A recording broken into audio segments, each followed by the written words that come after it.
Hello, ladies and gentlemen. Is there a champion you want to learn and want a serious guide for, but don't have time or simply don't want to listen to some loser talk about them for literally 2 hours? Then welcome to the League of Legends Speedrun, where we cover everything important about a champion in 5 minutes or less. Today we're going to be talking about Lee Sin, and Lee Sin is a very complex champion, and there is simply no way that I can cover everything about Lee Sin in 5 minutes. So, we're going to skip talking about his abilities and insighting in this video. If you want to see those, then I have a special portion about all of that in the in-depth guide, which there'll be a link for at the end of this video. Now, let's get back to this. On Lee Sin, you want to take as much attack damage as you possibly can without being excessive.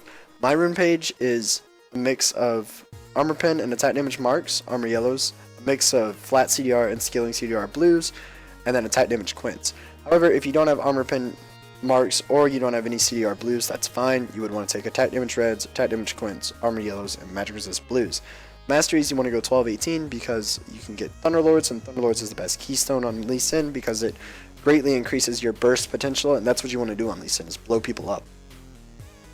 As for item builds, you can actually get any of the 3 smites on Lee Sin. Red Smite is my favorite, and if you get Red Smite, you'll guarantee win any 1v1 versus another enemy champion, and that's why I like to get it to punish the enemy jungler. Also, if you're versus a Master Yi or a Jax or a Xin Zhao or any of those on-hit junglers, you have to go Red Smite because it's the only way you can defend from them. Blue Smite is the best for new players to Lee Sin because it gives you a slow, and that way you can get ganks off a lot easier if you're not good at hitting Lee Sin's skill shots yet.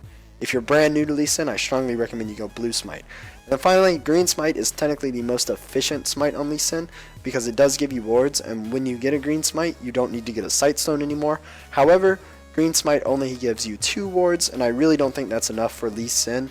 So then you would need to keep your yellow trinket, and then if you keep your yellow trinket, you don't have the red trinket, and then that's going to make ganking a lot harder. So in my opinion, I'd like to go Red Smite, get a Sight Stone, and then I'll have my red trinket. But in terms of raw efficiency, Green Smite and yellow trinket are technically the best. Now that you're past the jungle item, if you went either of the damage smites, then you need to get a Sight Stone. If not, the core for Lee Sin, in my opinion, is Black Cleaver and Deadman's Plate. The rest of the items you can build what you want. I tend to get a Maul for my magic resist item, but if you want to get a Banshees and be a little bit tankier, that's great too. And you can really just mix and match what items you want, as long as you get a Black Cleaver and a Deadman's Plate. Those are pretty much the core on Lee Sin. Now, in terms of gameplay, Lee Sin has an insanely strong early game, and he kind of falls off late game. So if you can't make an impact by the time that late game comes around, then you really failed to play Lee Sin properly. The reason that Lee Sin's so strong early is because he has incredible sustain, he does a lot of damage, and he uses energy, so he's never out of mana because he uses energy. Because of this, you want to try to fight the enemy jungler at all chances that you get, unless if it's a Pantheon. You never want to ever fight a Pantheon on Lee Sin because he hard counters you. But the rest of them you want to try to invade. If you want to invade at level 2, that's really cheese and BM, but it does work on Lee Sin. Otherwise, you just need to ward up their jungle and try to find them when they overstay and clear their jungle, or you can just counter gank, and those will always work really well for Lee Sin as well.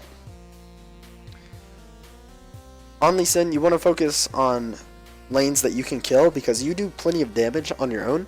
So as long as you don't have a really mobile enemy champion or your laners have CC, then you want to gank those lanes. You don't want to gank, say your team has a Karthus and the enemy team has a LeBlanc. Karthus barely has any CC on his own and LeBlanc has tons of escapes. You would never want to camp down on Lee Sin. Focus more on the Braum lane that has an enemy Ashe. You know, that's a really good lane to camp. And then once you get a late game is when you transition from your powerhouse into your kind of supporty role. Lee Sin is actually the best bodyguard in the game, at least in my opinion. The reason for it is because you can dash to a target, you'll give them a pretty large shield, and then you can ult the target that's trying to kill them away, and since you do so much damage, this is pretty much going to be able to, you're going to be able to kill them while you do this. So that's one way that you can treat team fights, is hanging out with your AD carry and peeling for them. The other way that you can treat team fights is either initiating with an insec, or if you can get a multi-man ult, that's always the best way to play Lee Sin. Insecing is cool, and a lot of people try to do it, but if you can hit maybe 3 people with an ultimate, then that is by far the best thing that you could possibly do on Lee Sin. So, thank you guys so much for watching. If you want more information, like I said, you should check out the in-depth guide, which there'll be a link for in a few seconds, and I'll see you next time. Goodbye!